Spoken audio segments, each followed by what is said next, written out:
Hello everyone, welcome back to Fairuz Gallery. Winter সিজনের main আকর্ষণ হলো গিয়ে পিঠা। এই পিঠাটা হলো পাটিসাপটা, যেটা আম্মু বানিয়েছিল। অল্প কিছু ইনগ্রিডিয়েন্টস দিয়ে কিন্তু এই পিঠাটা বানিয়ে ফেলতে পারবেন। আমি উপরে লিখে দিয়েছি কি কি ইনগ্রিডিয়েন্টস লাগবে। এই পিঠার ডোটা একটু পাতলা করে বানাতে হবে। পাটিসাপটার ডোটা বানানো হয়ে গেলে ভিতরে দেওয়ার যে ক্ষীরটা ওটা বানাবো। কি কি ইনগ্রিডিয়েন্টস লাগবে ক্ষীরের জন্য ওটা আমি লিখে দিয়েছি।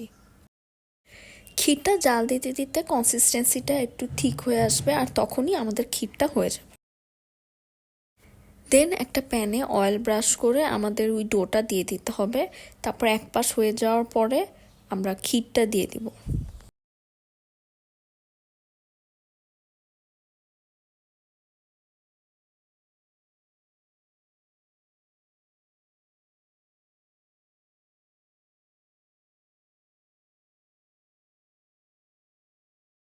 ব্যাস হয়ে গেল মজাদার পাটিসাপটা পিঠা।